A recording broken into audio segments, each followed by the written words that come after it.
പിടിക്കപ്പെടാതിരിക്കാൻ പ്രജിൽ ലിജീഷ് നടത്തിയ മുഴുവൻ നീക്കങ്ങളും പഴുതടച്ച പോലീസ് അന്വേഷണത്തിൽ പൊളിയുകയായിരുന്നു.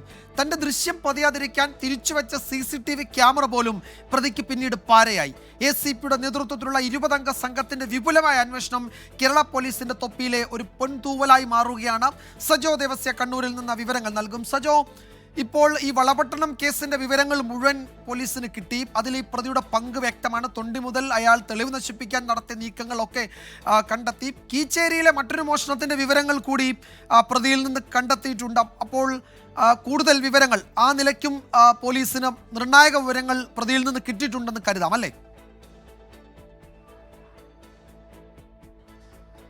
വിജയകുമാർ, ഒരു അന്വേഷണത്തിലൂടെ 2 കേസുകൾ യഥാർത്ഥത്തിൽ തെളിഞ്ഞു. ഒരു കേസ് തെളിഞ്ഞു, മറ്റൊരു കേസിന് തുമ്പായി. അതിന് ഇനിയിപ്പോൾ മറ്റു നടപടികളിലേക്ക് കടക്കുകയും ചെയ്യാം എന്നതാണ്.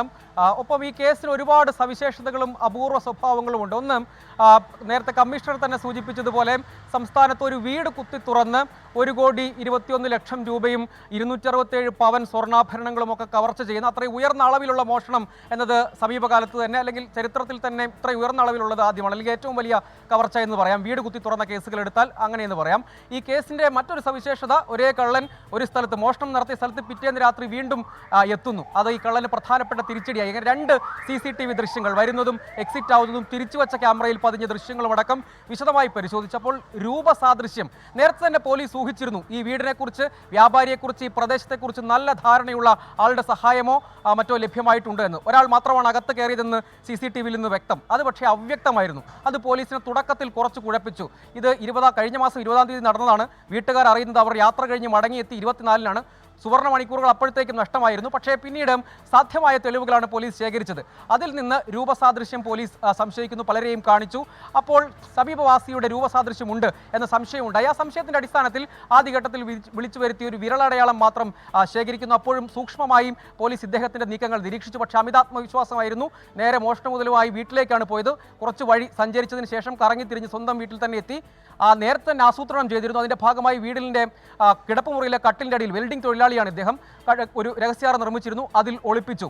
ഇതേ രീതി, ഇതേ മോഡസ് ഓപ്പറാൻഡി തന്നെ സ്വീകരിച്ച കീച്ചേരിയിലെ കവർച്ചയും തെളിയാതെ കിടക്കുകയാണ്. 75ഓളം പേരുടെ വിരലടയാളങ്ങൾ ശേഖരിച്ചു.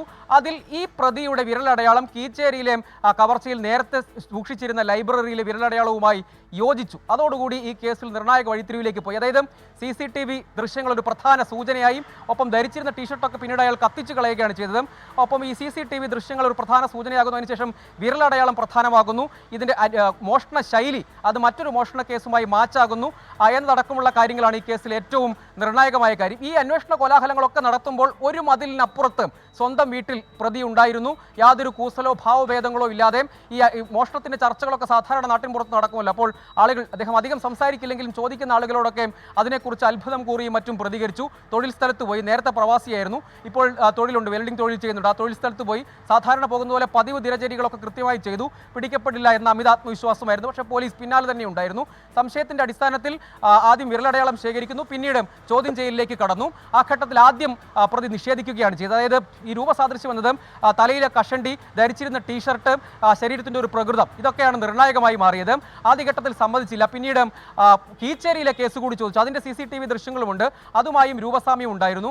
ആ വിരലടയാളം കൂടി യോജിച്ചതോടുകൂടി പ്രതി പിടിക്കപ്പെട്ടു എന്ന് മനസ്സിലാക്കി കുറ്റം സമ്മതിക്കുകയായിരുന്നു. വീട്ടിലെത്തി തിരച്ചിലിൽ മുഴുവൻ തൊണ്ടി മുതലും പൂർണ്ണമായും വീണ്ടെടുക്കാൻ കഴിഞ്ഞു എന്നതുകൂടി ഈ കേസിന്റെ ഒരു സവിശേഷതയായി എടുത്തു പറയണം. മറ്റൊരു കേസിന്റെ കൂടിയും തെളിയുകയാണ്. ശരി സജു, അങ്ങനെ ഒരു കേസിന്റെ അന്വേഷണത്തിനിടയിൽ മറ്റൊരു കേസിന്റെ സുപ്രധാന വിവരങ്ങൾ കൂടി പ്രതിയിൽ നിന്ന് കിട്ടുന്നു. അങ്ങനെ 2 കേസ് ഒരുമിച്ച് തെളിയുന്നു. ACPയുടെ നേതൃത്വത്തിലുള്ള ഒരു 20-അംഗ സംഘമാണ് ഈ കേസ് അന്വേഷിച്ചത്. വളരെ വിപുലമായ അന്വേഷണമാണ് നടന്നത്. കേരള പോലീസിന്റെ അന്വേഷണ ചരിത്രത്തിലെ വളരെ പ്രധാനപ്പെട്ട ഒരു ഏടായി ഈ കേസിന്റെ അന്വേഷണം മാറുകയാണ്. അന്വേഷണ ഉദ്യോഗസ്ഥരുടെ കൂടുതൽ പ്രതികരണങ്ങളിലേക്ക് നമുക്കൊരു വൈകായ വിഷ്വൽസാണ് നമുക്ക് വീട്ടിനകത്ത് നിന്ന് കിട്ടിയത്.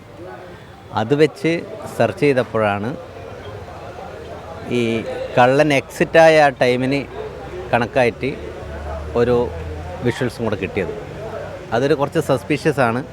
അത് കുറച്ചുകൂടെ ഡീറ്റെയിലായി പരിശോധിച്ചപ്പോൾ ഈ പറയുന്ന പ്രതിയിലേക്ക് കഷണ്ടി ആയതുകൊണ്ട് അയാളെയും കൂടെ നമ്മളൊരു സംശയനിഴലിൽ കണ്ട് രൂപസാദൃശ്യം, അങ്ങനെയാണ് അയാളെ വിളിപ്പിക്കാനും മൊഴിയെടുക്കാനുണ്ടായ സാഹചര്യം ഉണ്ടായത്. ടീഷർട്ട്, കഷണ്ടി, ഫിസിക്കൽ ഫീച്ചേഴ്സ് ഒക്കെ അതിന് സമാനമായ ആളുകളെയാണ് ചെക്ക് ചെയ്തുകൊണ്ടിരുന്നത്. പ്രതിയിലേക്ക് എങ്ങനെ എത്തി എന്നാണ് അന്വേഷണ ഉദ്യോഗസ്ഥർ വിശദീകരിക്കുന്നത്. ആ പ്രതിയുടെ CCTV ദൃശ്യങ്ങൾ കൂടുതൽ പുറത്തു വന്നിട്ടുണ്ട്. ഈ CCTV ദൃശ്യങ്ങളിലെ രൂപസാദൃശ്യം, വസ്ത്രം, വസ്ത്രധാരണ രീതി, അതുപോലെ മറ്റ് മാനറിസങ്ങളൊക്കെയാണ് പ്രതിയിലേക്ക് അന്വേഷണ സംഘത്തെ എത്തിച്ചത്. അതാണ് അന്വേഷണ ഉദ്യോഗസ്ഥർ തന്നെ വിശദീകരിച്ചത്.